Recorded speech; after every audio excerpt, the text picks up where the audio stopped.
माननीय अध्यक्ष जी, राष्ट्रपति जी के अभिभाषण पर धन्यवाद करने के लिए मैं उपस्थित हुआ हूं।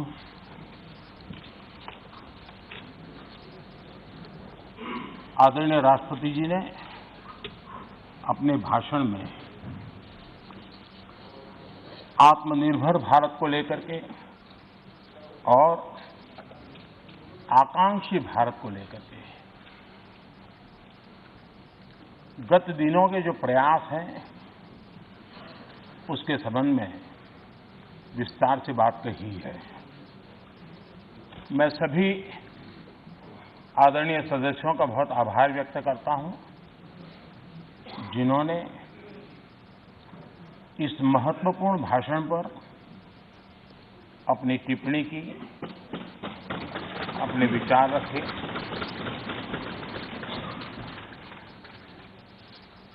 आदरणीय अध्यक्ष जी, मैं अपनी बात बताने से पहले कल जो घटना घटी उसके लिए दो शब्द जरूर कहना चाहूंगा। देश ने आदरणीय लता दीदी को खो दिया। इतने लंबे काल तक जिनकी आवाज ने देश को मोहित किया, देश को प्रेरित भी किया, देश को भावनाओं से भर दिया और एक अहर्निश सांस्कृतिक धरोहर को मजबूत करते हुए और देश की एकता को भी करीब करीब 36 भाषाओं में उन्होंने गाया।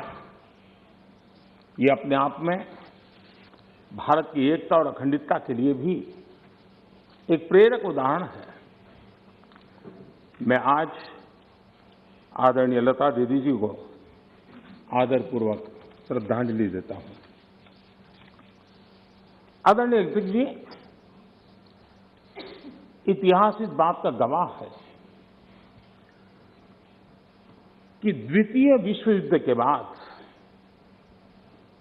विश्व में बहुत बड़ा बदलाव आया। एक नया वर्ल्ड ऑर्डर जिसमें हम सब लोग जी रहे हैं। मैं साफ देख रहा हूं कि कोरोना काल के बाद विश्व एक नए वर्ल्ड ऑर्डर की तरफ, नई व्यवस्थाओं की तरफ बहुत तेजी से आगे बढ़ रहा है। एक ऐसा टर्निंग पॉइंट है कि हम लोग एक भारत के रूप में इस अवसर को गंवाना नहीं चाहिए। मेन टेबल पर भारत की आवाज भी बुलंद रहनी चाहिए। भारत ने एक लीडरशिप रोल के लिए अपने आप को कम नहीं आंकना चाहिए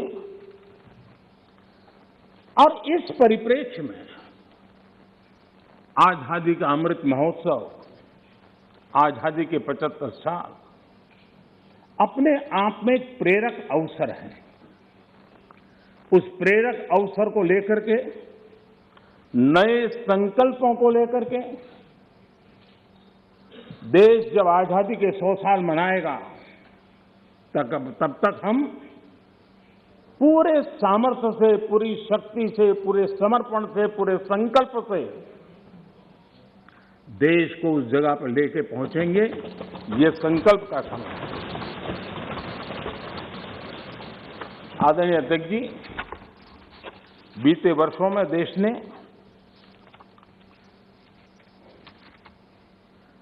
कई क्षेत्रों में, मूलभूत व्यवस्थाओं में बहुत मजबूती का अनुभव किया है और बहुत मजबूती के साथ हम आगे बढ़े हैं।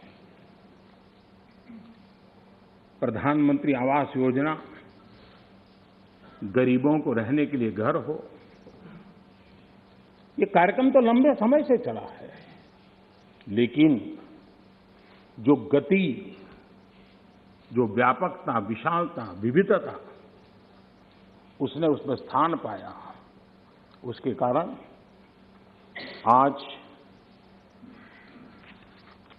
गरीब का घर भी लाखों से भी ज्यादा कीमत का बन रहा है। और एक प्रकार से जो भी पक्का घर पाता है वो गरीब आज लखपति की श्रेणी में भी आ जाता है।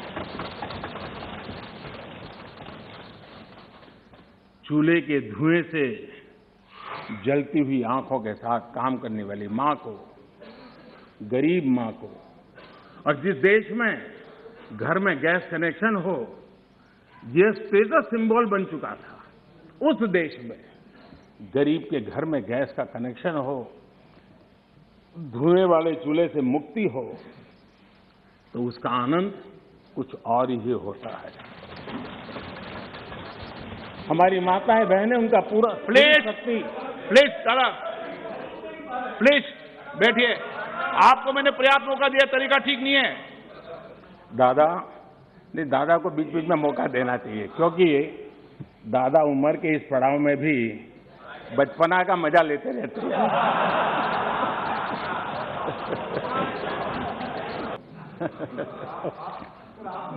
प्लीज, मैं बैठने के लिए तैयार हूं। आप बोलिए। नहीं, प्लीज अजय जी। आपको धन्यवाद करके शुरू करूं। बहुत बहुत धन्यवाद।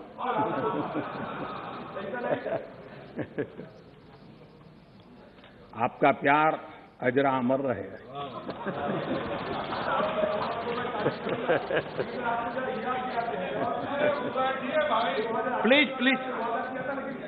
प्लीज।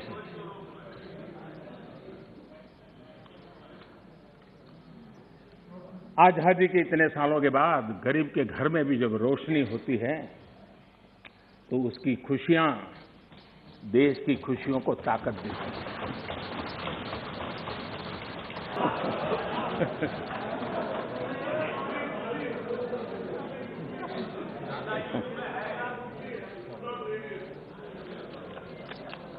आज गरीब का बैंक में अपना खाता हो, आज बैंक जहां गए बिना गरीब भी अपने टेलीफोन से बैंक के खाते का उपयोग करता हो, सरकार के द्वारा दिए गई राशि सीधी डायरेक्ट बेनिफिट ट्रांसफर के तहत उसके खाते में पहुंचती हो, ये सब अगर आप जमीन से जुड़े हुए होते, अगर आप जनता के बीच में रहते होते तो जरूर ये चीजें नजर आती, दिखाई देता। लेकिन दुर्भाग्य ये है कि आप में से बहुत लोग ऐसे हैं जिनके सुई कांटा 2014 में अटका हुआ है और उससे वो बाहर ही निकल नहीं पाते हैं, और उसका नतीजा भी आपको भुगतना पड़ा है। आपने जो अपने आप को एक ऐसी मानसिक अवस्था में बांध के रखा है, देश की जनता आपको पहचान गई है। कुछ लोग पहले पहचान गए, कुछ लोग देर से पहचान गए, और कुछ लोग आने वाले समय में पहचानने वाले हैं। अब देखिए, आप जब इतना सारा लंबा उपदेश देते हैं तब भूल जाते हैं 50 साल तक कभी आपने भी देश में यहां बैठने का सौभाग्य प्राप्त किया था। और क्या कारण है कि आप सोच नहीं पाते। अब आप देखिए, नागालैंड के लोगों ने आखिरी बार 1998 में कांग्रेस के लिए वोट किया था, करीब 24 साल हो गए। ओडिशा ने 1995 में आपके लिए वोट किया था, सिर्फ 27 साल हो गए, आपको वहां एंट्री नहीं मिली। गोवा में 1994 में पूर्ण बहुमत के साथ आप जीते थे, 28 साल हो गए, गोवा ने आपको स्वीकार नहीं किया। पिछली बार 88 में त्रिपुरा में वहां की जनता ने वोट दिया था, करीब 34 साल पहले त्रिपुरा में। कांग्रेस का हाल है यूपी, बिहार और गुजरात। आखिर में 1985 में 1985 में करीब 37 साल पहले आपके लिए वोट किया था। पिछली बार पश्चिम बंगाल में वहां के लोगों ने 1972 में करीब 50 साल पहले आपको पसंद किया था। तमिलनाडु के लोगों ने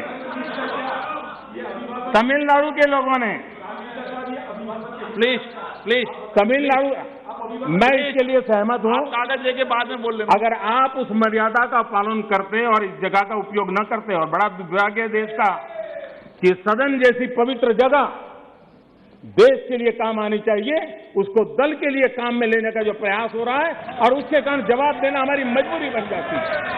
जवाब देना हमारी मजबूरी बन जाती है।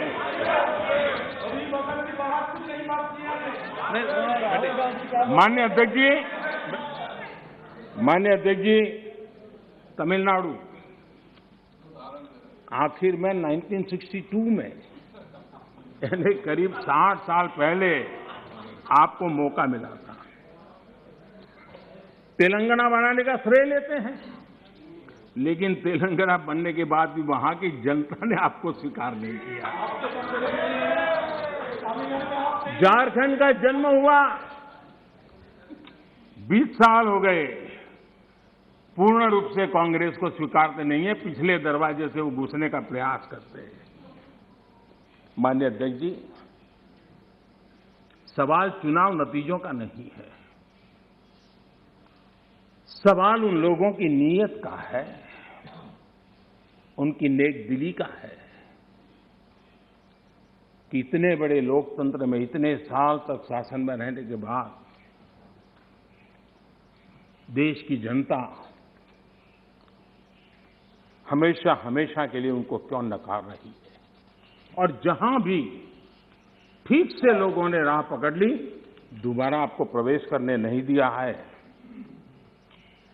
इतना सारा होने के बावजूद भी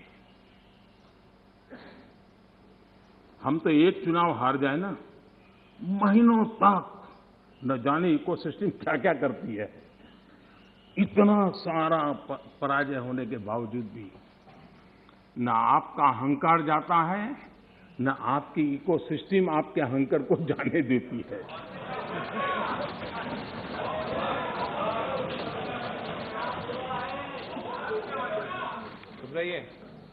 इस बार अभिरंजन जी बहुत सारे शेर सुना रहे थे। चलिए मौका मैं भी ले लूं। और जब अहंकार की बात मैं कर रहा हूं तब तो मुझे कहना ही पड़ेगा, वो जब दिन को रात कहें तो तुरंत मान जाओ, वो जब दिन को रात कहें तो तुरंत मान जाओ, नहीं मानोगे तो वो दिन में नकाब ओढ़ लेंगे। जरूरत हुई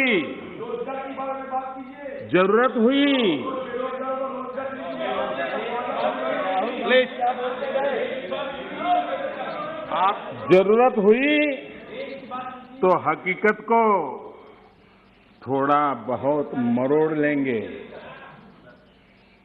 वो मगरूर है, खुद की समझ पर बेइंतहा। उन्हें आईना मत दिखाओ, इन्हें आईना मत दिखाओ, वो आईने को भी तोड़ देंगे।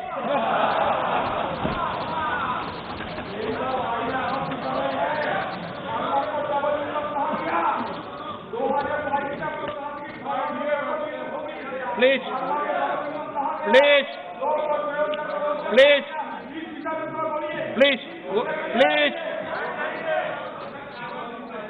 आदरणीय अध्यक्ष जी, आजादी का अमृत महोत्सव, आजादी के 75 वर्ष में आज देश आजादी का अमृत महोत्सव मना रहा है और देश अमृत काल में प्रवेश कर रहा है। आजादी की इस लड़ाई में जिन जिन लोगों ने योगदान किया, वो किसी दल के थे या नहीं थे, इन सब से परे उठ करके देश के लिए जीने मरने वाले लोग, देश के लिए जवानी खपाने वाले लोग, ये हर किसी को स्मरण करने का, पुण्य स्मरण करने का अवसर है और उनके सपनों को याद करते हुए कुछ संकल्प लेने का अवसर है। आदरणीय अध्यक्ष जी, हम सब संस्कार से, स्वभाव से, व्यवस्था से लोकतंत्र के प्रतिबद्ध लोग हैं और आज से नहीं, सदियों से हैं। लेकिन ये भी सही है, आलोचना ये जीवंत लोकतंत्र की, जीवंत लोकतंत्र का एक आभूषण है, लेकिन अंध विरोध ये लोकतंत्र का अनादर है। सबका प्रयास, इस भावना से भारत ने जो कुछ हासिल किया है, अच्छा होता उसे खुले मन से स्वीकार किया गया होता, उसका स्वागत किया होता, उसका गौरवगान करते। बीते 2 सालों में 100 साल का सबसे बड़ा वैश्विक महामारी का संकट पूरी दुनिया की मानव जात झेल रही है।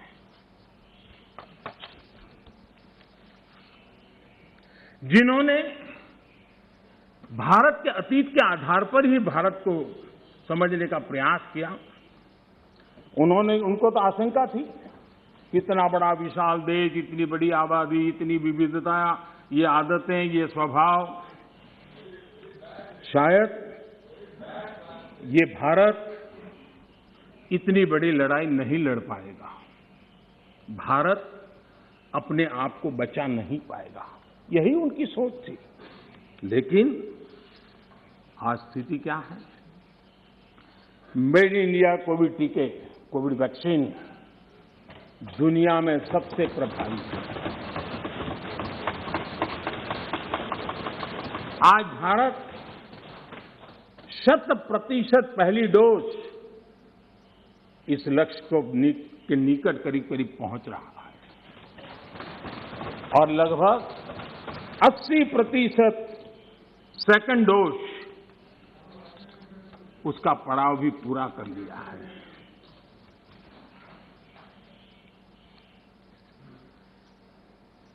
माननीय अध्यक्ष जी, कोरोना एक वैश्विक महामारी थी,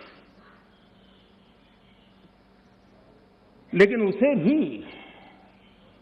दलगत राजनीति के लिए उपयोग में लाया जाए, क्या ये मानवता के लिए अच्छा है? भारत जैसे, आपको मैं प्लीज प्लीज। माननीय अध्यक्ष जी, मैंने प्लीज अधीर रंजन जी, आपको पर्याप्त समय माननीय अध्यक्ष जी,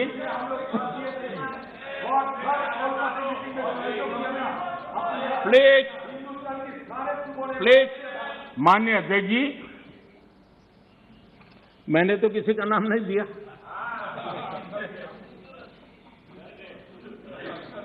कोई भी टोपी पहन लेने की क्या जरूरत है जी? अरे क्यों? लेकिन जब आप खड़े ही हो गए तो अब मैं नाम दे करके बोलना चाहता हूं। अब आप खड़े ही हो गए हैं तो मैं नाम दे करके बोलना चाहता हूं। इस कोरोना काल में कांग्रेस ने तो हद कर दी।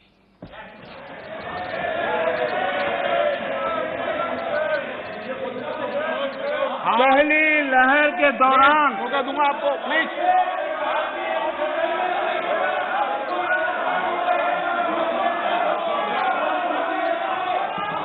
देखिए माननीय सदस्य, प्लीज बैठिए, ये तरीका ठीक नहीं है।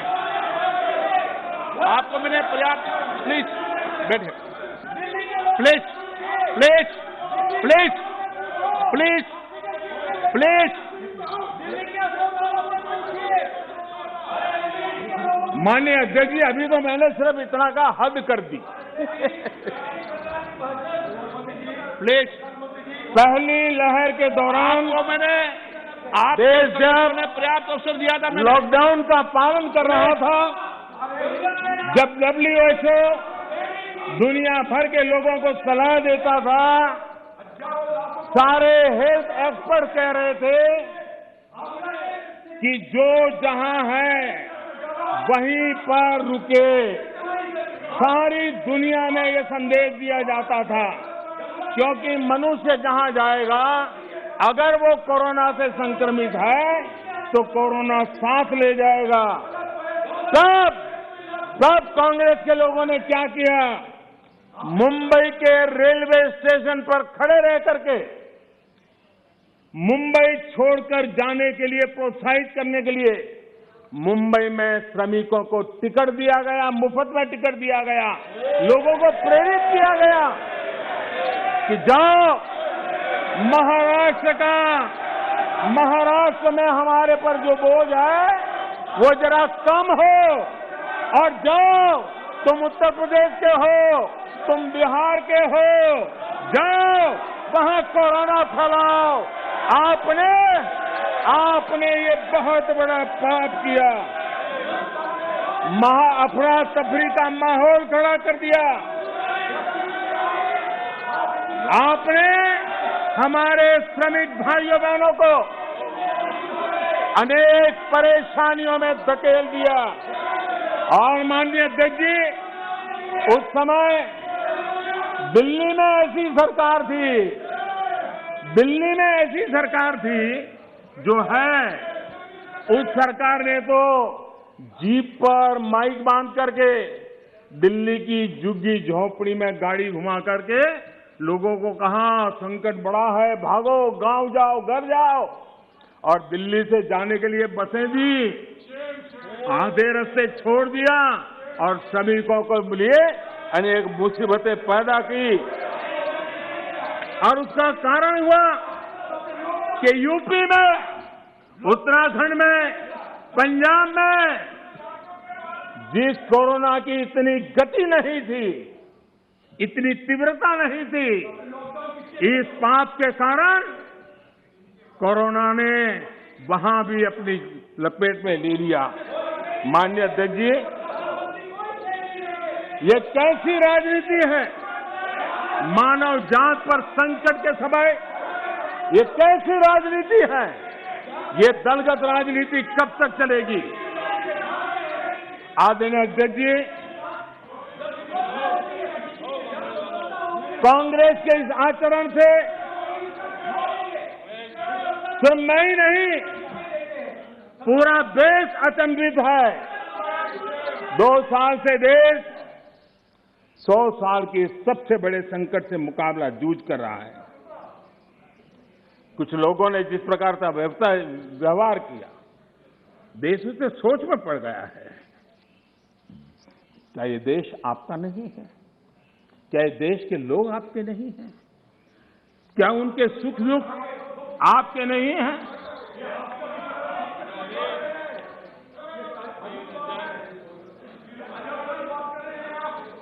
इतनी बड़ी संकट आया, कई राजनीतिक दल के नेता जरा आत्मनिरीक्षण करें। कितने राजनीतिक दल के नेता जो जनता के माने हुए नेता अपने आप को मानते हैं, उन्होंने लोगों को रिक्वेस्ट की हो, अपील की हो, भाई कोरोना का एक ऐसा संकट है, वैश्विक महामारी है, आप मास्क पहनो, हाथ धोना रखो, 2 गज की दूरी रखो, कितने नेता हैं? क्या ये बार बार देश की जनता को अगर कहते तो उसमें कोई बीजेपी की सरकार को क्या फायदा होने वाला था? मोदी को क्या फायदा होने वाला था? लेकिन इतने बड़े संकट में भी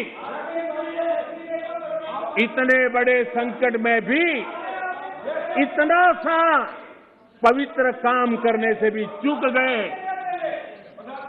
इसलिए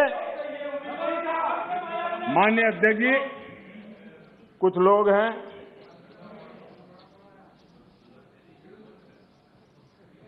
उनको ये इंतजार था कि कोरोना वायरस मोदी की छवि को चपेट में ले लेगा। बहुत इंतजार किया और कोरोना ने भी आपके धैर्य की बड़ी कसौटी की है। आए दिन आप लोग औरों को नीचा दिखाने के लिए महात्मा गांधी का नाम लेते हैं। महात्मा गांधी की स्वदेशी की बात, इसको बार बार दोहराने में हमें कौन रोकता है? अगर मोदी वोकल फॉर लोकल कहता है, मोदी ने कहा इसलिए शब्दों को छोड़ दो भाई, लेकिन क्या आप नहीं चाहते हैं देश आत्मनिर्भर बने? जिस महात्मा गांधी के आदर्शों की बात करते हैं, तब भारत में इस अभियान को ताकत देने में, जुड़ने में आपका क्या जाता था? उसका नेतृत्व आप लीजिए। महात्मा गांधी जी के स्वदेश के निर्णय को आगे बढ़ाइए, देश का भला होगा। और हो सकता है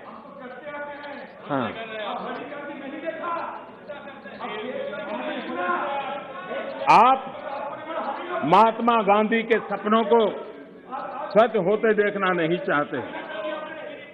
माननीय अध्यक्ष जी, आज पूरी दुनिया योग के लिए, एक प्रकार से कोरोना में तो योग ने दुनिया भर में जगह बना ली। दुनिया भर में कौन हिंदुस्तानी होगा जिसको योग के लिए गर्व ना हो? आपने उसका भी मजाक उड़ाया, उसका भी विरोध किया। अच्छा होता आप लोगों को कहते भाई संकट में घर में है, ये योगा कीजिए, आपको फायदा होगा। क्या नुकसान था? फिट इंडिया मूवमेंट चले, देश का नौजवान सशक्त हो, सामर्थ्यवान हो। आपको मोदी से विरोध हो सकता है। फिट इंडिया मूवमेंट, आपके राजनीतिक दलों के छोटे छोटे युवा मंच होते हैं। अगर हम सब ने मिलकर के अगर इस फिट इंडिया के द्वारा देश की युवा शक्ति को इस सामर्थ्य की तरफ आगे बढ़ने के लिए कहते, लेकिन उसका भी विरोध, उसका भी उपहास, यानी क्या हो गया है आपको मुझे समझ नहीं आ रहा है। और इसलिए मैं आज इसलिए कहता हूं आपको ध्यान में आए कि आप कहां खड़े हैं जी। और मैंने इतिहास बताया, 60 साल के लेकर 15 साल तक पूरा कालखंड, इतने राज्य, कोई आपको घुसने नहीं दे रहा है। माननीय अध्यक्ष जी, कभी कभी मैं ये विषय बहुत प्यार से कह रहा हूं, नाराज मत हो जाना।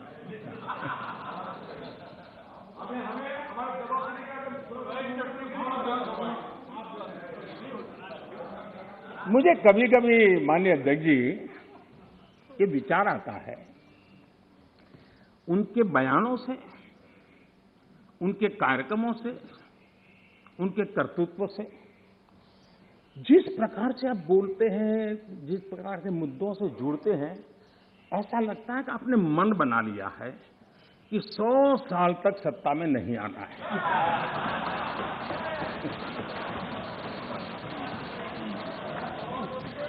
कोई ऐसा नहीं करता जी। थोड़ी सी भी आशा होती, थोड़ा सा भी लगता हाँ यार देश की जनता फिर से फुलहार करेगी, तो ऐसा नहीं करते। और इसलिए खैर अब आपने ही तय कर लिया है 100 साल के लिए, तो फिर मैंने भी तैयारी कर ली है।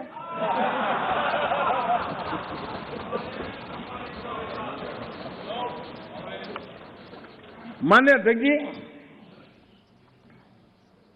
ये सदन इस बात का साक्षी है कि कोरोना वैश्विक महामारी से जो बनी स्थितियां, जो स्थितियां उत्पन्न हुई, उसको निपटने के लिए भारत ने जो भी रणनीति बनाई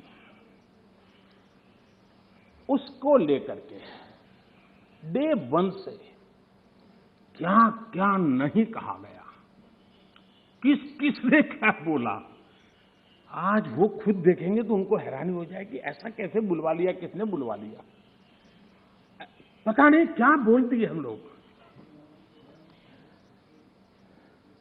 दुनिया के और लोगों से बड़ी बड़ी कॉन्फ्रेंस करके ऐसी बातें बुलवाई गई ताकि पूरे विश्व में भारत बदनाम हो। खुद को टिके रहने के लिए आर्थिक आयोजन को भारत कैसे चल रहा है, माय गॉड क्या कुछ कहा गया, बड़े बड़े पंडितों ने क्या क्या कहा, पूरी आपकी इकोसिस्टम लग गई थी। हम जो भी समझते थे भगवान ने जो समझ दी थी, लेकिन समझ से ज्यादा समर्पण बहुत बड़ा था जी। और जहां समझ से समर्पण ज्यादा होता है वहां देश और दुनिया को अर्पण करने की ताकत भी होती है और वो हमने करके दिखाया है। और जिस रास्ते पर हम चले आज विश्व के अर्थ जगत के सभी ज्ञाता इस बात को मानते हैं कि भारत ने जिस आर्थिक नीतियों को लेकर इस कोरोना कालखंड में अपने आप को आगे बढ़ाया वो अपने आप में एक उदाहरणीय है और अनुभव भी हम करते हैं, हमने देखा है।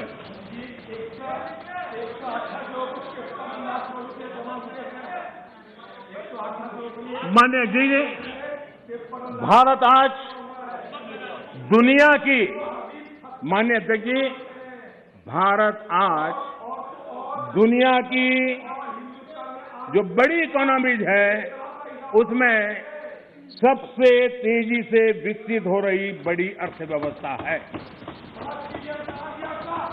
माननीय अध्यक्ष जी, इस कोरोना कालखंड में भी हमारे किसानों ने रिकॉर्ड पैदावार की, सरकार ने रिकॉर्ड खरीदी की।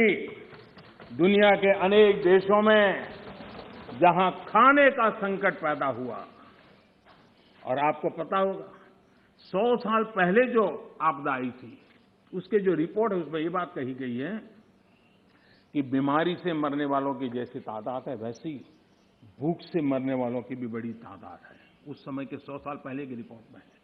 इस देश ने किसी को भूख से मरने नहीं दिया। 80 करोड़ से अधिक देशवासियों को मुफ्त राशन उपलब्ध कराया और आज भी करा रहे हैं। माननीय अध्यक्ष जी, हमारा total export historically highest record पर है और ये कोरोना काल में है। कृषि एक्सपोर्ट ऐतिहासिक रूप से टॉप पर पहुंचा है। सॉफ्टवेयर एक्सपोर्ट नई ऊंचाई तरफ बढ़ रहा है। मोबाइल फोन एक्सपोर्ट अभूतपूर्व वृद्धि हुई है। डिफेंस एक्सपोर्ट कईयों को परेशानी हो रही है। ये आत्मनिर्भर भारत का कमाल है कि आज देश डिफेंस एक्सपोर्ट में भी अपनी पहचान बना रहा है। एफडीआई और एफपीआई, माननीय अध्यक्ष जी,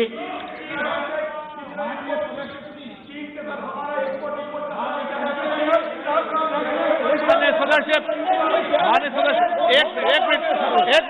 एक मिनट आप चुप रहिए, आप शांत रहिए, आप शांत रहिए प्लीज। माननीय सदस्य please please please please please एक मिनट चुप रहिए आप भी। माननीय सदस्य आप चुप रहिए, आपको किसने इजाजत दी, बैठिए। माननीय सदस्यगण, मैंने सभी माननीय सदस्यों को पर्याप्त समय पर्याप्त अवसर दिया है, लेकिन माननीय सदस्य आपने जब बोला तो मैंने कहा कि कोई भी इस सदन में नेता बोल रहे हैं कोई टिप्पणी टिप्पणी करेंगे, लेकिन आज आप ये उचित व्यवहार नहीं है। सदन के नेता बोल रहे हैं, सदन की गरिमा को बनाए रखें, ये मेरा आपसे आग्रह है। आपको मैं बोलने का मौका दूंगा।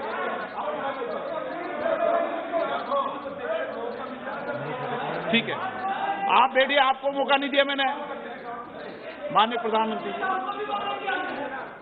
प्लीज माननीय दादा अध्यक्ष जी, आपको मौका माननीय सुरेश प्लीज।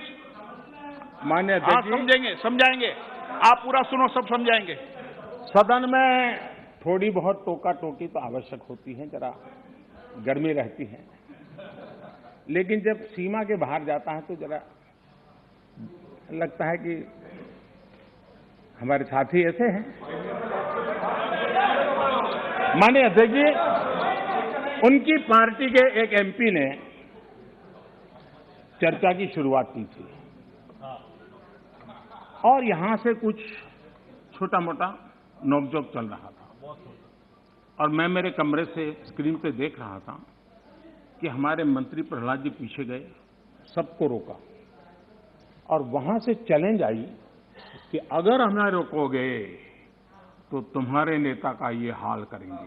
क्या इसी का ये हो रहा है क्या? माननीय अध्यक्ष जी, माननीय अध्यक्ष जी,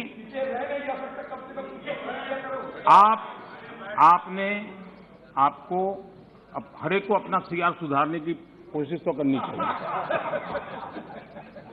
और मैं मानता हूं जितना किया है उससे आपका सीआर ठीक हो गया है। जिन लोगों को रजिस्टर करना है आपके इस पराक्रम को कर लिया है जी, ज्यादा क्यों कर रहे हो? इस सत्र में तो कोई आपको नहीं निकालेगा, विश्वास करो। इस सत्र में आपको कोई निकालने का नहीं, मैं आपको गारंटी देता हूं।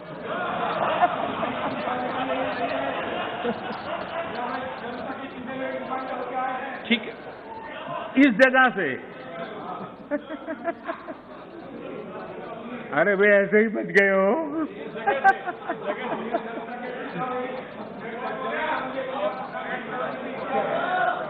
माननीय अध्यक्ष जी, एफडीआई और एफपीआई का रिकॉर्ड निवेश आज भारत में हो रहा है।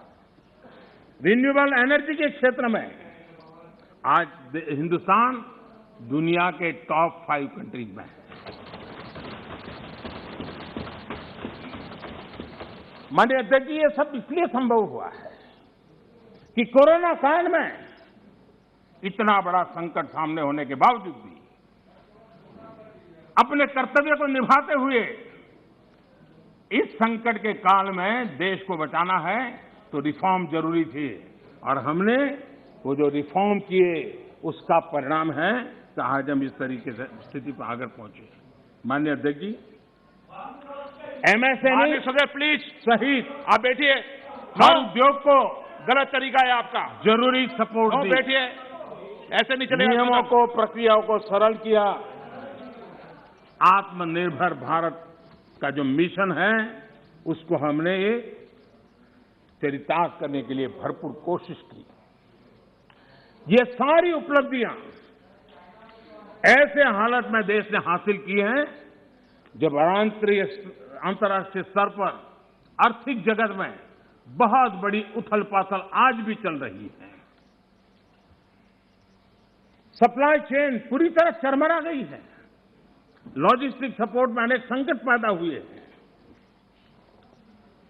दुनिया में सप्लाई चेन की वजह से केमिकल फर्टिलाइजर पर कितना बड़ा संकट आया है और भारत आयात करने पर डिपेंडेंट है।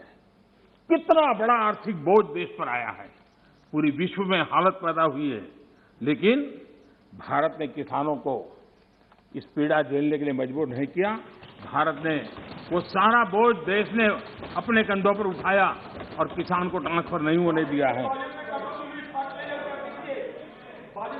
भारत ने फर्टिलाइजर की सप्लाई को भी निरंतर जारी रखा है। कोरोना के संकट काल में भारत ने अपनी खेती को, अपने छोटे किसानों को संकट से बाहर निकालने के लिए बड़े फैसले लिए। मैं कभी कभी सोचता हूं, जो लोग जड़ों से कटे हुए लोग हैं, 2-2, 4-4 पीढ़ी से महलों में बैठने की आदत हो गई है,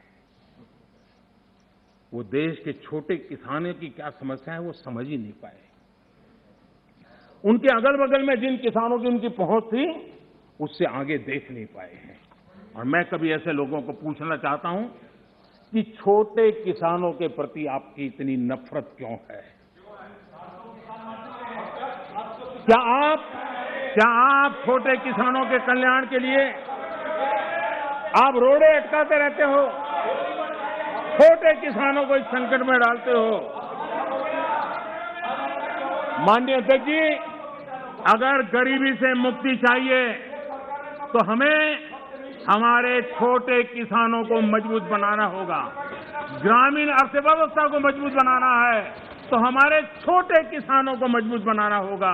अगर हमारा छोटा किसान मजबूत होता है, छोटी सी जमीन होगी, 2 हेक्टेयर की भूमि होगी, तो भी उसको आधुनिक करने का वो प्रयास करेगा, नया सीखने का प्रयास करेगा और उसकी ताकत आएगी तो देश की अर्थरचना को भी ताकत मिलेगी।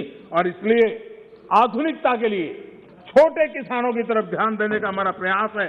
लेकिन छोटे किसानों के प्रति जिन लोगों के मन में नफरत है, जिन्होंने छोटे किसानों के दुख दर्द नहीं जाना है, उनको किसानों के नाम पर अपनी राजनीति करने का कोई हक नहीं बनता है। माननीय अध्यक्ष जी, इस बात को हमें समझना होगा। सैकड़ों वर्षों का गुलामी कालखंड, उसकी जो मानसिकता है वो आजादी के 75 साल के बाद भी कुछ लोग बदल नहीं पाए। ये गुलामी की मानसिकता किसी भी राष्ट्र की प्रगति के लिए बहुत बड़ा संकट होती है। लेकिन माननीय अध्यक्ष जी, आज देश का मैं एक चित्र देखता हूं। एक ऐसा समुदाय, एक ऐसा वर्ग है, आज भी वो गुलामी की मानसिकता में जीता है। आज भी 19वीं सदी के काम, उस सोच, उसी में जकड़ा हुआ है। और 20वीं सदी के जो कानून है, वही कानून उसको कानून लगते हैं। माननीय अध्यक्ष जी, गुलामी की मानसिकता, इन 19वीं सदी का रहन सहन, 20वीं सदी के कानून 21वीं सदी की आकांक्षाएं पूरी नहीं कर सकते। 21वीं सदी के अनुकूल हमें बदलाव बहुत जरूरी है। माननीय अध्यक्ष जी, जिस बदलाव को हमने अस्वीकार किया, उसका परिणाम क्या है? फ्रेट कॉरिडोर, इतने मनोमंथन के बाद, कई वर्षों तक उसके बाद योजना बनी। 2006 में प्लानिंग, 2006 से 2014 तक का उसका हाल देखिए। 2014 के बाद उसकी तेजी आई। यूपी में सरयू नहर परियोजना 70 के दशक में शुरू हुई, 70 दशक में, और उसकी लागत 100 गुना बढ़ गई। हमारे आने के बाद हमने उस काम को पूरा किया। ये कैसी सोच है, क्या तरीके हैं? यूपी का अर्जुन डैम परियोजना 2009 में शुरू हुई, 2017 तक 1/3 खर्चा हुआ। हमने इतने कम समय में इसको पूर्ण कर दिया। अगर कांग्रेस के पास इतनी सत्ता थी, इतने सालों तक सत्ता थी, तो 4 धाम को वो ऑल वेदर सड़कों में परिवर्तित कर सकते थे, जोड़ सकते थे, लेकिन नहीं किया। वाटरवे, सारी दुनिया वाटरवे का समर्थन है। हमारा ही देश था कि हमने वाटरवे को नकार दिया। आज हमारी सरकार को वाटरवे पे काम करना रहा है। पुराने अप्रोच से गोरखपुर के कारखाना बंद होता था, हमारे अप्रोच से गोरखपुर का फर्टिलाइजर का कारखाना शुरू होता है। माननीय अध्यक्ष जी,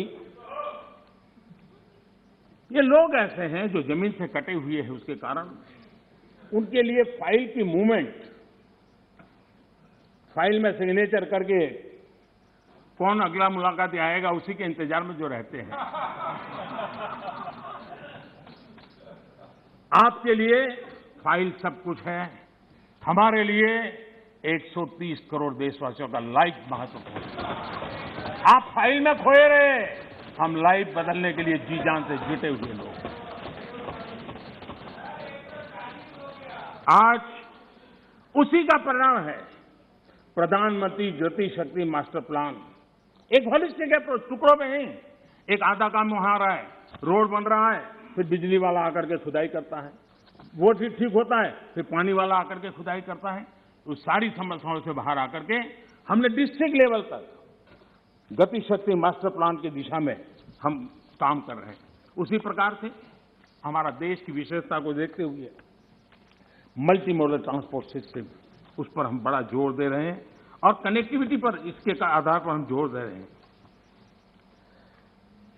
आजादी के बाद सबसे तेज गति से ग्रामीण सड़कें कहीं बन रही है तो इस 5 साल के कालखंड में बनी है। माननीय अध्यक्ष जी, नेशनल हाईवे बन रहे हैं, रेलवे लाइनों का बिजलीकरण हो रहा है। आज देश नए एयरपोर्ट्स, हेलीपोर्ट्स और वाटरड्रॉम का नेटवर्क खड़ा कर रहा है। देश के 6 लाख से अधिक गांवों में ऑप्टिकल फाइबर नेटवर्क के लिए काम चल रहा है। माननीय अध्यक्ष जी, ये सारे काम ऐसे हैं जो रोजगार देते हैं। ज्यादा से ज्यादा रोजगार इन्हीं कामों से मिलता है। आधुनिक इंफ्रास्ट्रक्चर आज देश की आवश्यकता है और अभूतपूर्व निवेश भी हो रहा है और उसी से रोजगार भी बढ़ना है, विकास भी बढ़ना है और विकास की गति भी बढ़ना है और इसलिए आज देश उस दिशा में काम कर रहा है। माननीय अध्यक्ष जी, जितनी ज्यादा अर्थव्यवस्था ग्रो करेगी उतने ही रोजगार के अवसर पैदा होंगे और इसी लक्ष्य को लेकर के पिछले 7 साल से हमने इन चीजों पर फोकस किया है और उसका परिणाम है हमारा आत्मनिर्भर भारत अभियान। मैन्युफैक्चरिंग हो या सर्विस सेक्टर हो, हर सेक्टर में हमारा उत्पाद बढ़ रहा है, उत्पादन बढ़ रहा है। आत्मनिर्भर भारत अभियान के हम आज ग्लोबल वैल्यू चेन के हिस्से बन रहे हैं। ये अपने आप में भारत के लिए एक अच्छी निशानी है। हमारा बड़ा फोकस एमएसएमई और टेक्सटाइल जैसे लेबर इंसेंटिव सेक्टर्स में है। एमएसएमई की परिभाषा में सुधार, एमएसएमई की परिभाषा में हमने सुधार करके उसको भी नए अवसर दिए हैं। अपने छोटे उद्योगों को सुरक्षित करने के लिए, एमएसएमई के लिए सरकार ने इस कोरोना के विकट कालखंड में 3 लाख करोड़ रुपए की विशेष योजना भी शुरू की है और उसका लाभ हमारे एमएसएमई सेक्टर को मिला है। और इसका बहुत बढ़िया स्टडी एसबीआई ने किया है।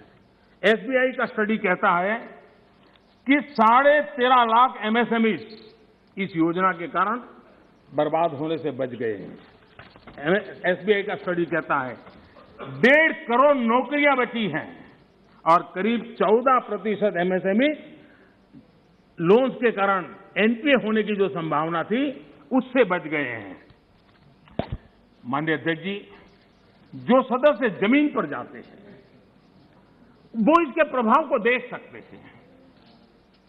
विपक्ष के भी कई साथी मुझे मिलते हैं, कहते हैं कि साहब ये इस योजना ने बहुत बड़ा लाभ किया है, एमएसएमई सेक्टर को इस संकट की घड़ी में बहुत बड़ा सहारा दिया है। माननीय अध्यक्ष जी, उसी प्रकार से मुद्रा योजना कितनी सफल रही है। हमारी माताएं बहनें कितनी इस क्षेत्र में आई है। लाखों लोग बिना गारंटी बैंक से लोन लेकर के आज अपना स्वरोजगार की दिशा में आगे बढ़े और खुद तो करते हैं, 1-2 लोगों को रोजगार भी देते हैं। स्वनिधि योजना, स्ट्रीट वेंडर्स, कभी हमने सोचा नहीं, पहली बार आजादी के बाद स्ट्रीट वेंडर्स को बैंक के अंदर से लोन मिल रहा है और हमारा स्ट्रीट वेंडर डिजिटल ट्रांजैक्शन कर रहा है और करोड़ों श्रमिकों को लाभ मिल रहा है। हमने गरीब श्रमिकों के लिए 2 लाख करोड़ रुपए से ज्यादा खर्च किए हैं। आत्मनिर्भर भारत रोजगार योजना के तहत हजारों लाभार्थियों के खाते में हमने सीधे पैसे ट्रांसफर किए हैं। माननीय अध्यक्ष जी, इंडस्ट्री को गति देने बेहतर इंफ्रास्ट्रक्चर की बहुत जरूरत होती है। पीएम गति शक्ति नेशनल प्लान, मास्टर प्लान, ये हमारे लॉजिस्टिक कॉस्ट को बहुत कम करेगा। उसके कारण देश में भी माल सस्ते में पहुंच पाएगा और एक्सपोर्ट करने वाले लोग भी दुनिया के साथ कंपटीशन कर पाएंगे और इसलिए पीएम गति शक्ति प्लान आने वाले दिनों में बहुत लाभकारक होने वाला है। माननीय अध्यक्ष जी, सरकार ने एक और बड़ा काम किया है। नए क्षेत्रों को, एंटरप्रेन्योर्स को, उसके लिए हमने ओपन कर दिया है।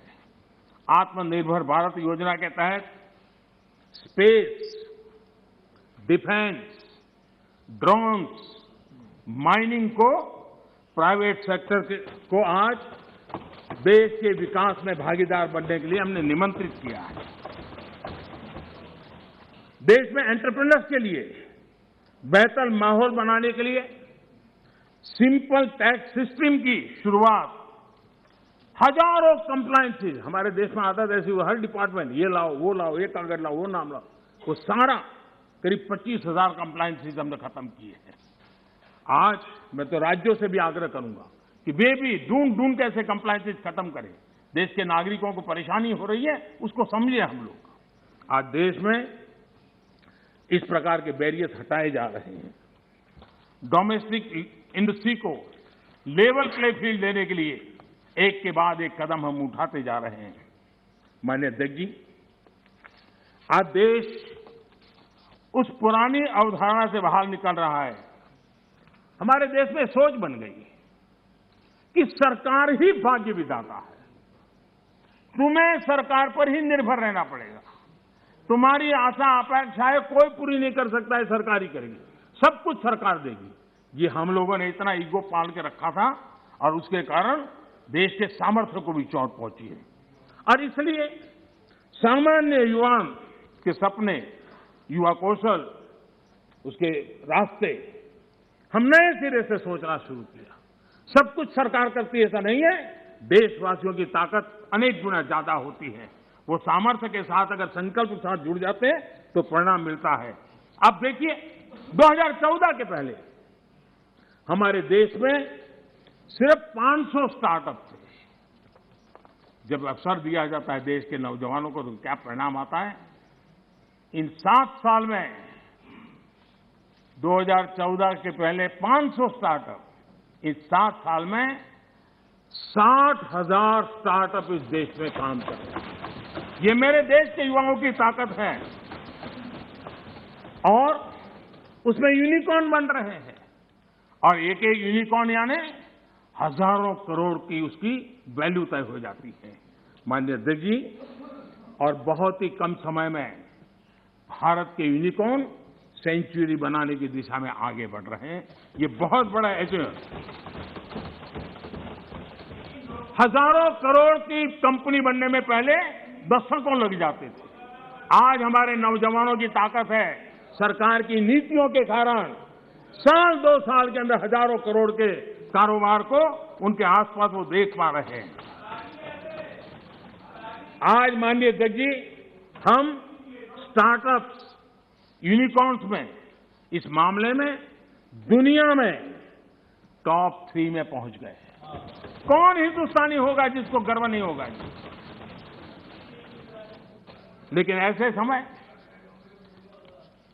इस सरकार का अंत विरोध करने की जिनको आदत लग गई है, सुबह सुबह शुरू हो जाते हैं।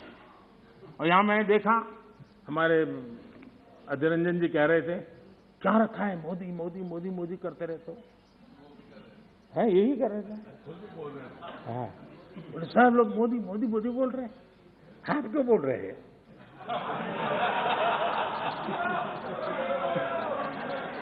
आप लोग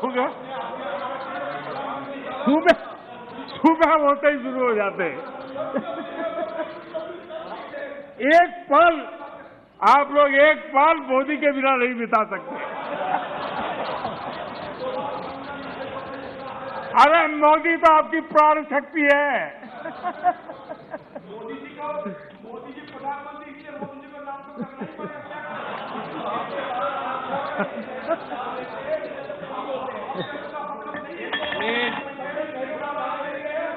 एक बोल रहे हैं ना। माननीय अध्यक्ष जी, चलो बैठिए। कुछ लोग देश के नौजवानों को, देश के एंटरप्रेन्योर्स को, देश के वेल्थ क्रिएटर्स को उनको डराने में आनंद आता है, उनको भयभीत करने में आनंद आता है, उनको गुमराह करने में आनंद आता है। देश का नौजवान उनकी बातें सुन नहीं रहा है, इसके कारण देश आगे बढ़ रहा है। माननीय अध्यक्ष जी, आज जो यूनिकॉर्न है, यही उसमें से कुछ मल्टीनेशनल कंपनियां बनने का सामर्थ्य रखती है।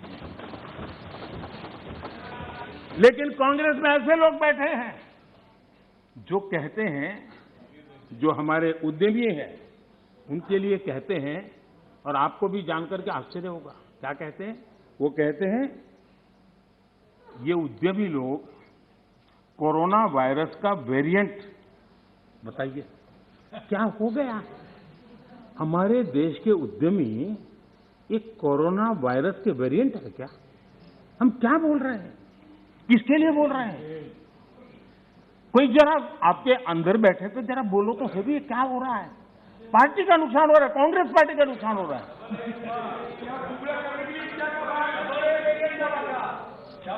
माननीय अध्यक्ष जी, जो इतिहास के जो लोग इतिहास से सबक नहीं लेते हैं, वो इतिहास में खो जाते हैं। माननीय अध्यक्ष जी, ये मैं इसलिए कह रहा हूं, जरा 60 से 80 का दायका, 60 से 80 का दायका, उनके सभी प्रमुख लोग उसमें आ जाते हैं जो देश का नेतृत्व करते थे। उस कालखंड की बात कर रहा हूं। 60 से 80 के दशक में क्या नैरेटिव होता था? कांग्रेस के ही सत्ता साथी, कांग्रेस के साथ रहकर के सुख भोगने वाले लोग, ये वही लोग पंडित नेहरू जी की सरकार को और श्रीमती इंदिरा गांधी जी की सरकार को क्या कहते थे? ये तो टाटा बिरला की सरकार है, इस सरकार को तो टाटा बिरला चला रहे हैं। 60 से 80 दशक तक यही बातें बोली जाती थी, नेहरू जी के लिए बोली जाती थी, इंदिरा जी के लिए बोली जाती थी, और आपने उनके साथ भागीदारी की सत्ता में, लेकिन उनकी आदतें भी ले ली, आप भी उसी भाषा को बोल रहे हो। मैं देख रहा हूं आप इतने नीचे गए हो, इतने नीचे गए हो। हां, मुझे लगता है कि आज पंचिंग बैग बदल गया है, लेकिन आपकी आदत नहीं बदली है। मुझे विश्वास है यही लोग सदन में कहने की हिम्मत करते थे, बाहर तो बोलते ही थे, जहां मौका मिले चुप नहीं रहते थे। वो कहते हैं मेक इन इंडिया हो ही नहीं सकता है। बताओ, इसमें आनंद आ रहा है? कोई ऐसा हिंदुस्तान के लिए सोच सकता है क्या कि मेक इन इंडिया हो ही नहीं सकता? अरे भाई, आपको तकलीफ होगी, हम आकर के करेंगे, ठीक है, ऐसा बोलो। देश को क्यों गाली देते हो जी? देश के खिलाफ क्यों बोलते हो? मेक इन इंडिया हो नहीं सकता। मेक इन इंडिया का मजाक उड़ाया गया, और आज देश की युवा शक्ति ने, देश के एंटरप्रेन्योर ने करके दिखाया है, आप मजाक के विषय बन गए हो।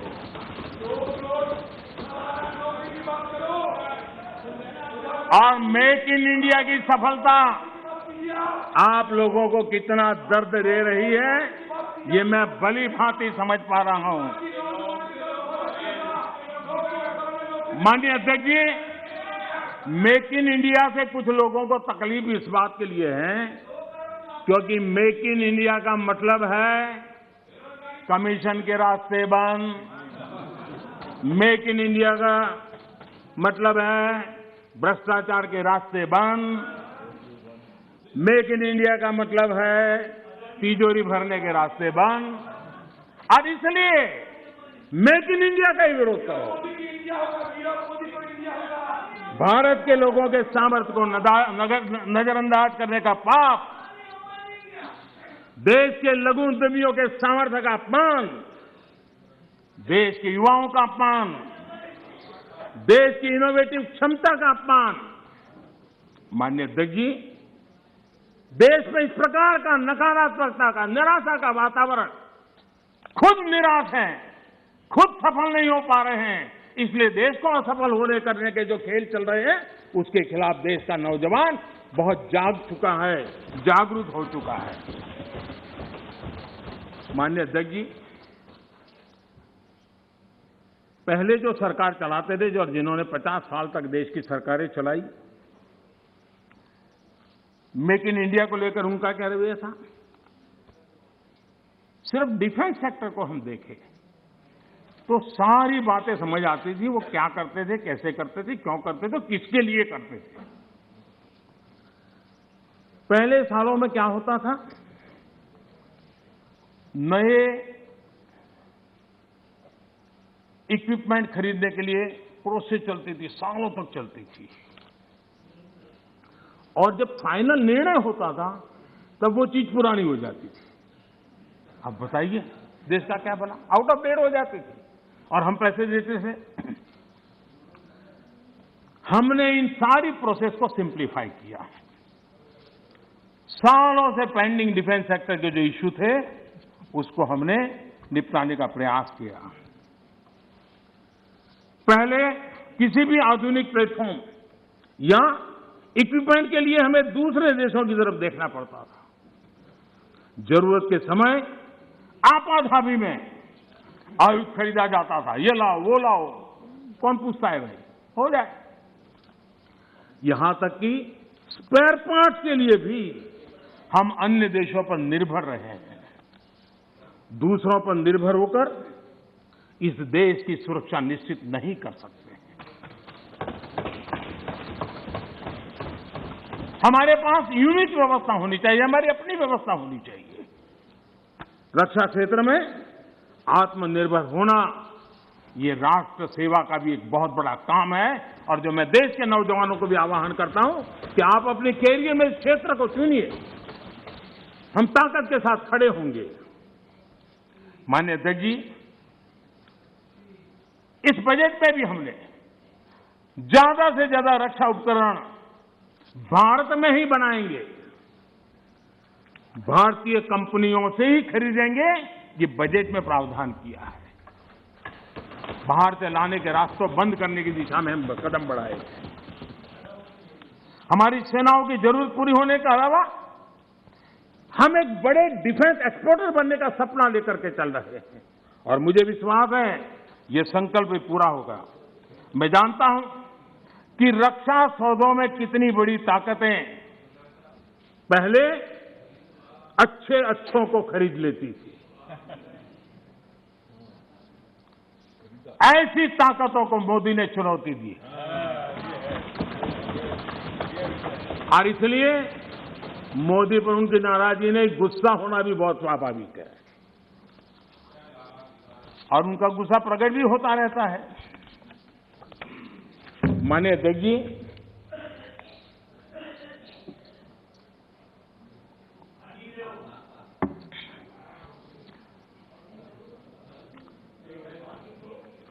विपक्ष के हमारे कुछ साथियों ने यहां महंगाई का मुद्दा भी उठाया। अच्छा लगता, देश का भी भला होता अगर आपकी ये चिंता तब भी होती जब कांग्रेस के नेतृत्व में यूपीए की सरकार थी। ये दर्द उस समय भी होना चाहिए था। आप शायद भूल गए हैं, मैं जरा आपको याद दिलाना चाहता हूं। कांग्रेस सरकार के आखिरी 5 सालों में लगभग पूरे कार्यकाल में देश को डबल डिजिट महंगाई की मार झेलनी पड़ी थी। हमारे आने से पहले ये स्थिति थी। कांग्रेस की नीतियां ऐसी थी कि सरकार खुद मानने लगी थी कि महंगाई उसके नियंत्रण से बाहर है। 2011 में तत्कालीन वित्त मंत्री जी ने लोगों से बेशर्मी के साथ कह दिया था कि महंगाई कम करने के लिए किसी अलादीन के जादू की उम्मीद न करें। ये आपके नेताओं की असंवेदनशीलता। हमारे चिदंबरम जी, जो कि इन दिनों इकोनॉमी पर अखबारों में लेख लिखते हैं, जब सरकार में थे तब क्या कहते थे? उस समय के नेता क्या कह रहे थे आपके? वो कहते थे 2012 में उन्होंने कहा था कि लोगों को 15 रुपये की पानी की बोतल और 20 रुपये की आइसक्रीम खरीदने में तकलीफ नहीं होती, लेकिन गेहूं चावल पर 1 रुपया बढ़ जाए तो बर्दाश्त नहीं के होता।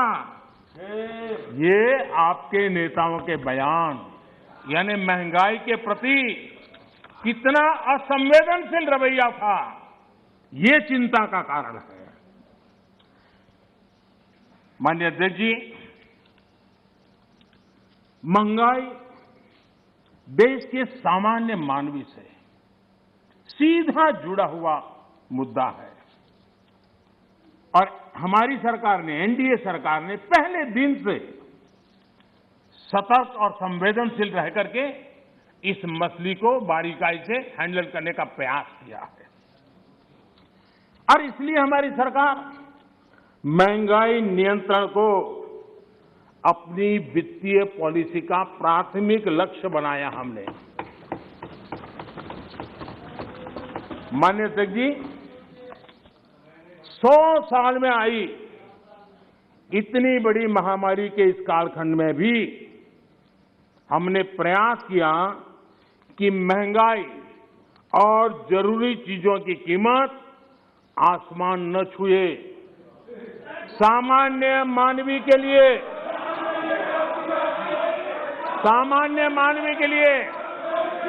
दादा, आपके काम की बात है। अरे आपके काम की बात है, मजा लो रहे हैं।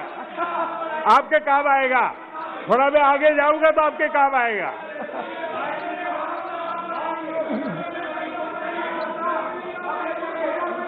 माननीय अध्यक्ष जी, महंगाई और जरूरी चीजों की कीमत आसमान न छुए। सामान्य मानवी के लिए, खासकर गरीब के लिए महंगाई बर्दाश्त की सीमा से बाहर न हो और महंगाई को नियंत्रण में रखने के लिए हमने क्या किया है, ये आंकड़े खुद बता रहे हैं। कांग्रेस के जहां महंगाई दर डबल डिजिट में थी, 10% से ज्यादा थी, वहीं 2014 से 2020 तक महंगाई 5% से कम रही है। 5% से कम रही है। कोरोना के बावजूद आपको मैं बोलने देना चाहता हूं तो कि आगे आपकी मजा होने वाली है, जरा इंतजार करो, आ रहा हूं। कोरोना के बावजूद इस साल महंगाई 5.2% रही है और उसमें भी फूड इन्फ्लेशन 3% से कम रही है। आप अपने समय में वैश्विक परिस्थितियों की दुहाई देकर पल्ला झाड़ लेते थे। वैसे महंगाई पर कांग्रेस के राज में पंडित नेहरू जी ने लाल किले से क्या कहा, वो जरा आपको मैं बताना चाहता हूं। पंडित नेहरू देश के पहले प्रधानमंत्री लाल किले से बोल रहे हैं। देखिए, आपकी इच्छा रहती है ना, मैं पंडित जी का नाम नहीं बोलता हूं, आज मैं बार बार बोलने वाला हूं। आज तो नेहरू जी ही नेहरू जी।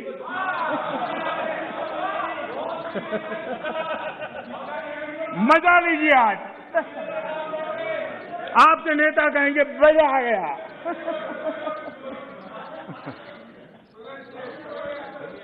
माननीय अध्यक्ष जी, पंडित नेहरू जी ने लाल किले पर से कहा था, और ये उस जमाने में कहा गया था, तब ग्लोबलाइजेशन इतना नहीं था, नाम मात्र का भी नहीं था। उस समय नेहरू जी लाल किले से देश को संबोधन करते हुए क्या कह रहे हैं? कभी कभी कोरिया में लड़ाई भी हमें प्रभावित करती है। इसके चलते वस्तुओं की कीमतें बढ़ जाती है। इति नेहरू जी, भारत के पहले प्रधानमंत्री। कभी कभी कोरिया में लड़ाई भी हमें प्रभावित करती है, इसके चलते वस्तुओं की कीमतें बढ़ जाती हैं और यह हमारे नियंत्रण से भी बाहर हो जाती है। देश के सामने देश का पहला प्रधानमंत्री हाथ ऊपर कर देता है, हाथ ऊपर कर देता है। आगे क्या कहते हैं? देखो जी, आपके काम की बात है। आगे कहते हैं, पंडित नेहरू जी आगे कहते हैं,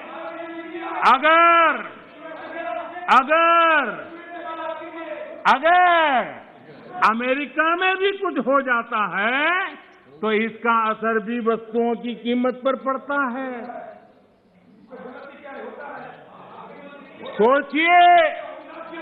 सोचिए तब महंगाई की समस्या कितनी गंभीर थी कि नेहरू जी को लाल किले से देश के सामने हाथ ऊपर करने पड़े थे।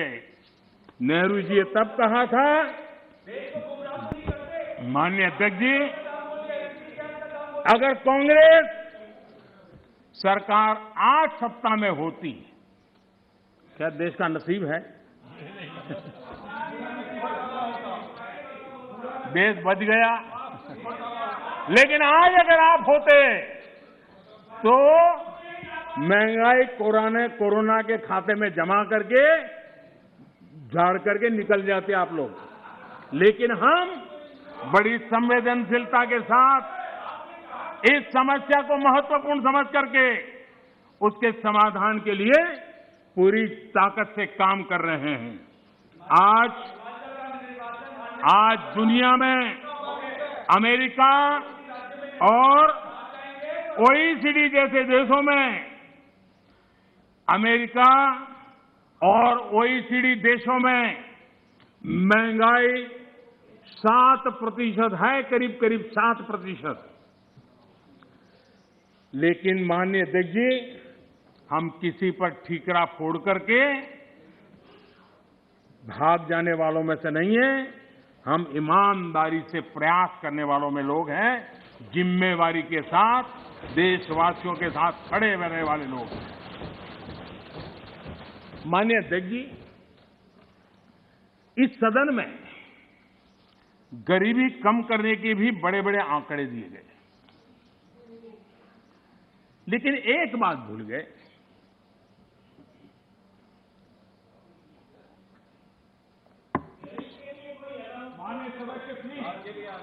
इस देश का गरीब इतना विश्वासघाती नहीं है कि कोई सरकार उसकी भलाई के काम करे और वो फिर उसको ही सत्ता से बाहर करे। ये देश के गरीब के स्वभाव में नहीं है।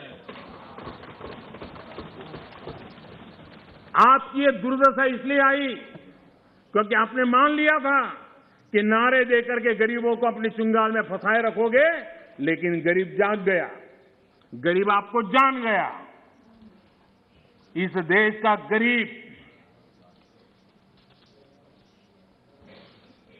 इतना जागरूक है कि आपको 44 सीटों पर समेट दिया, 44 सीट पे लाकर के रोक दिया।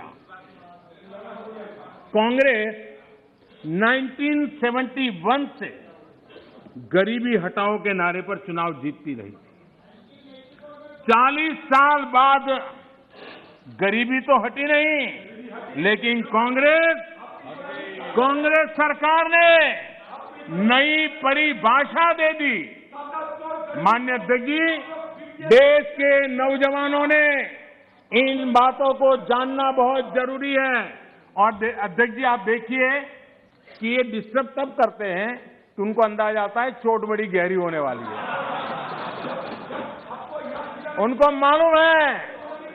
मालूम है कि मुसीबत में फंसे हैं आज, और कुछ लोग बोल करके भाग जाते हैं और झेलना ऐसे बेचारों को पड़ता है।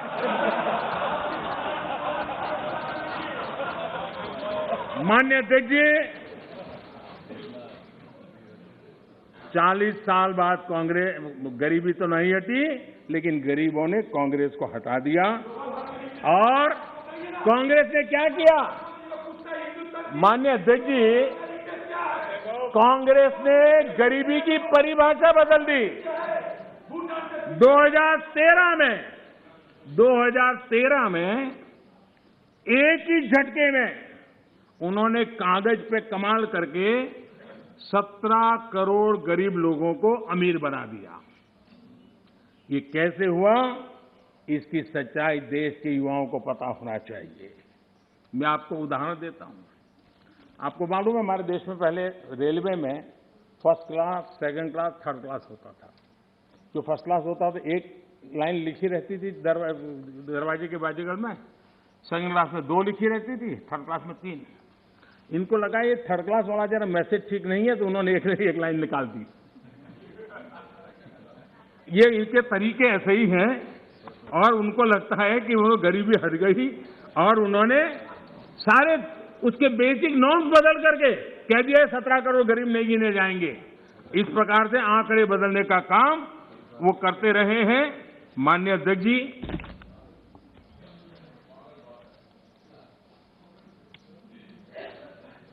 यहां कुछ तात्विक मुद्दों को उठाने की कोशिश की।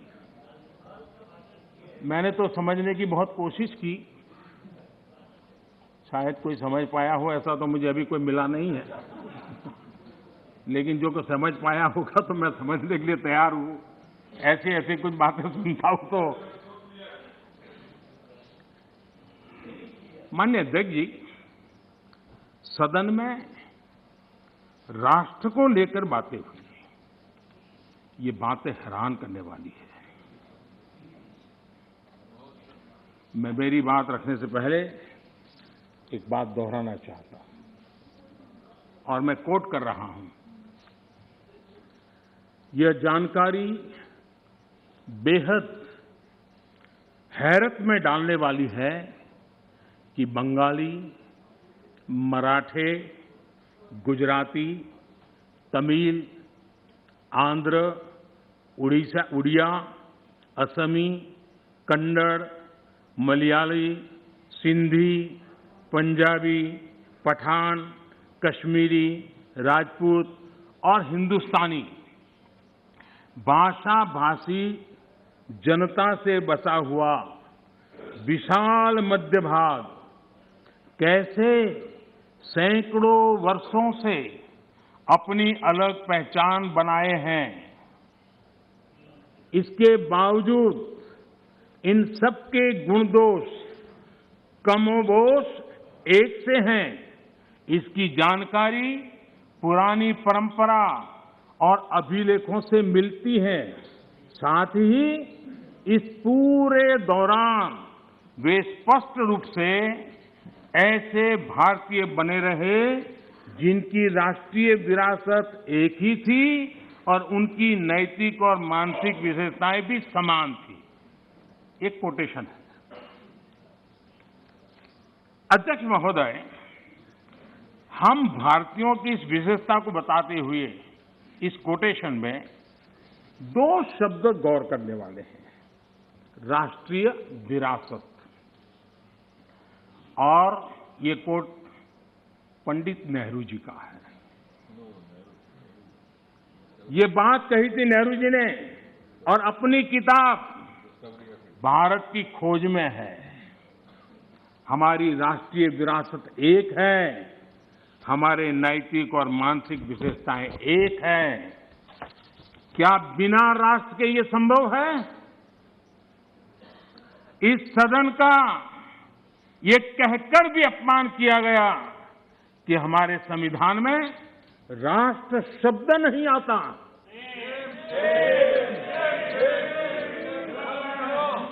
संविधान की प्रस्तावना में लिखा राष्ट्र पढ़ने में ना आए, ये हो नहीं सकता है। कांग्रेस ये अपमान क्यों कर रही है, मैं इस पर विस्तार से अपनी बात रखूंगा। माननीय अध्यक्ष जी, राष्ट्र कोई सत्ता या सरकार की व्यवस्था नहीं है। माननीय अध्यक्ष जी, हमारे लिए राष्ट्र एक जीवित आत्मा है।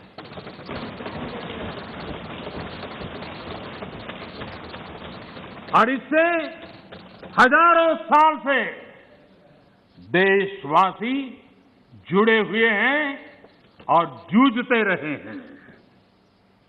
हमारे यहां विष्णु पुराण में कहा गया है, ये किसी भाजपा वाले ने नहीं लिखा है, विष्णु पुराण में कहा गया है, उत्तरम यत् समुद्रस्य हिमाद्रश्चैव दक्षिणम वर्ष तद भारतम नाम भारती यत्र संतति ही।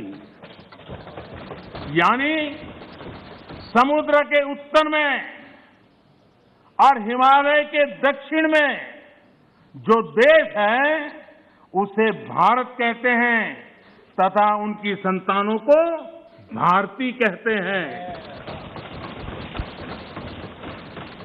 विष्णु पुराण का ये श्लोक अगर कांग्रेस के लोगों को स्वीकार्य नहीं है तो मैं एक और कोट इस्तेमाल करूंगा, क्योंकि कुछ चीजों से आपको एलर्जी हो सकती है।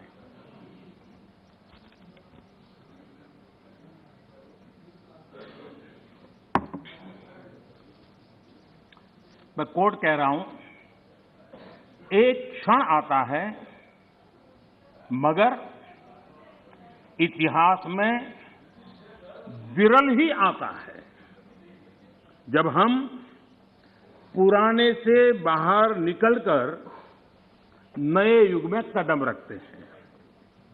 जब एक युग समाप्त हो जाता है, जब एक देश की लंबे समय से दबी हुई आत्मा मुक्त होती है। ये भी नेहरू जी के ही बोल है। आखिर किस नेशन की बात नेहरू जी कर रहे थे जी? ये नेहरू जी कह रहे हैं। और माननीय अध्यक्ष जी, यहां तमिल सेंटीमेंट को आग लगाने की भारी कोशिश की गई। राजनीति के लिए कांग्रेस की जो परंपरा अंग्रेजों के विरासत में आई दिखती है, तोड़ो तोड़ो तोड़ो और राज करो, तोड़ो और राज करो, बांटो और राज करो। लेकिन मैं आज तमिल भाषा के महाकवि, माननीय अध्यक्ष जी, तमिल भाषा के महाकवि और स्वतंत्र सेनानी आदरणीय सुब्रमण्यम भारती ने जो लिखा था, मैं यहां दोहराना चाहता हूं। तमिल भाषी लोग मुझे क्षमा करें, मेरे उच्चारों में कोई गलती हो तो, लेकिन मेरा आदर और मेरी भावना में कोई कमी नहीं है। सुब्रमण्यम भारती जी ने कहा था, मन्नुम इमय मलय एंगल मलय पन्नरुम उपनित नुलेंगल नुले पार मिसे एधोरु नुल इधु पोले पोन निलोर भारत नांडेघल नाडे पोड रुवोम इक्ते इमक किलेडे। इसका भावार्थ जो उपलब्ध है वो इस तरह का है। सुब्रमण्यम भारती जी कहते हैं, जो उन्होंने तमिल भाषा में कहा है उसको मैं अनुवाद जो भाव मुझे उपलब्ध हुआ है मैं कह रहा हूं, सम्मानित जो सकल विश्व में महिमा जिनकी बहुत रही है, महिमा जिनकी बहुत रही है, अमर ग्रंथ से वे सभी हमारे, अमर ग्रंथ वे सभी हमारे, उपनिषदों का देश यही है। सुब्रमण्यम भारती कह रहे हैं, गाएंगे यश हम सब इसका, गाएंगे यश हम सब इसका, यह है स्वर्णिम देश हमारा, यह है स्वर्णिम देश हमारा। आगे कौन जगत में हमसे, आगे कौन जगत में हमसे, यह है भारत देश हमारा, यह है भारत देश हमारा। ये सुब्रमण्यम भारती जी की कविता का भाव है। ये वो संस्कृति है। और मैं आज तमिल के सब नागरिकों को सैल्यूट करना चाहूंगा।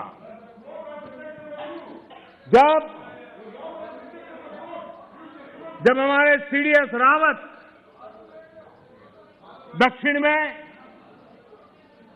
हेलीकॉप्टर के अकस्मात में उनका निधन हुआ और जब उनका बॉडी तमिलनाडु में हवाई अड्डे की तरफ ले जाने के लिए रास्ते पर गुजर रहा था, मेरे तमिल भाई, मेरी तमिल बहनें लाखों की संख्या में घंटों तक कतार में खड़ी रही थी रोड पर, कोई सूचना नहीं, संदेश नहीं, इंतजार करते खड़ी रही थी। और जब सीडीएस रावत का बॉडी वहां से निकल रहा था, तब हर तमिलवासी गौरव के साथ हाथ ऊपर कर करके आंख में आंसू के साथ कहता था, वीर वणक्कम, वीर वणक्कम, वीर वणक्कम, ये मेरा देश है।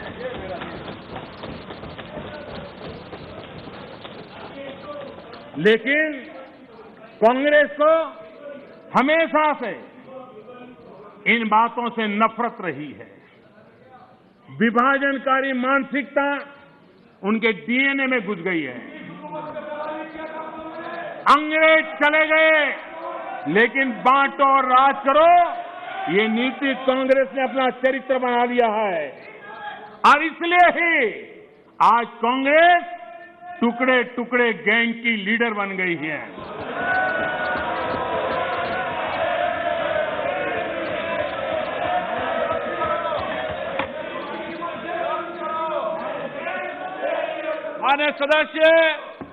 माननीय सदस्य प्लीज, मैंने सभी माननीय सदस्यों को पर्याप्त समय पर्याप्त अवसर दिया था। जब सदन के नेता बोल रहे हैं ये अप्रयादित आचरण आपका ठीक नहीं है, ये सदन की गरिमा नहीं है। जो लोकतंत्र की प्रक्रिया से हमें रोक नहीं पा रहे हैं, वो यहां अनुशासनहीनता करके हमें रोकने की कोशिश कर रहे हैं।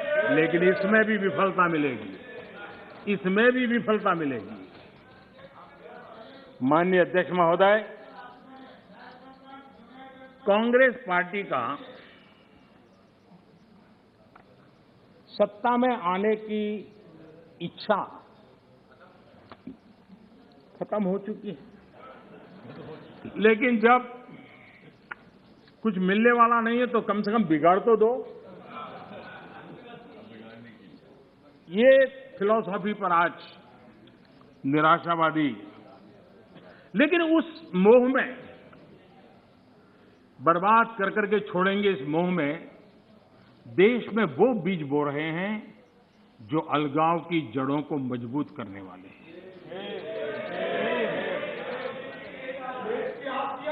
सदन में ऐसी बातें हुई कि जिसमें देश के कुछ लोगों को उकसाने का भरपूर प्रयास किया गया। दल को कोसने के लिए बहुत कुछ है, कर सकते हैं आप, और आगे भी करते रहिए, मौकों की कमी नहीं है। लेकिन आजादी के अमृतकाल का ये समय, 75 वर्ष का ये समय भारत की विकास यात्रा में सकारात्मक योगदान का समय है। मैं विपक्ष के और यहां पर बैठे हुए भी सभी साथियों से और इस सदन के माध्यम से देशवासियों से भी आजादी के इस अमृत महोत्सव के पर्व पर आग्रह करता हूं, निवेदन करता हूं, अपेक्षा करता हूं कि आओ इस आजादी के अमृत महोत्सव को हम नए संकल्पों के साथ आत्मनिर्भर भारत बनाने के संकल्प के साथ एकजुट होकर हम लग जाएं, कोशिश करें पिछले 75 साल में जहां जहां हम कम पड़े हैं उसको पूरा करें और आने वाले 2047 के शताब्दी वर्ष बनाने से पहले देश को कैसा बनाना है उसका संकल्प लेकर के आगे बढ़े। देश के विकास के लिए मिलकर के काम करना है। राजनीति अपने जगह पर है। हम दलगत भावनाओं से ऊपर उठ करके देश की भावनाओं को लेकर के जिए। चुनाव के मैदान में जो कुछ करना है करते रहिए, लेकिन हम देश हित में आगे आए, इसी एक अपेक्षा को रखता हूं। आजादी के 100 वर्ष जब होंगे, ऐसे ही सदन में जो लोग बैठे होंगे वो जरूर चर्चा करेंगे कि ऐसी मजबूत नींव पर, ऐसी प्रगति के पर पहुंची हुई 100 साल की उस यात्रा के बाद देश ऐसे लोगों के हाथ में जाए ताकि उनको आगे ले जाने का मन कर दे। हम यही सोचें कि जो समय मिला है उसका हम सदुपयोग करें। हमारे स्वर्णिम भारत के निर्माण में हम कोई कोताही न बरतें, पूरे सामर्थ्य के साथ उसमें काम में लगे। माननीय अध्यक्ष जी, मैं फिर एक बार राष्ट्रपति जी के उद्बोधन को, धन्यवाद प्रस्ताव को अनुमोदन करता हूं और मैं इस सदन में चर्चा में भाग लेने वाले सभी माननीय सांसदों का भी फिर से एक बार धन्यवाद करते हुए, आपने जो अवसर दिया, रोका टोका की कोशिश के बावजूद भी मैंने सभी विषयों को स्पर्श करने का प्रयास किया है। बहुत बहुत धन्यवाद।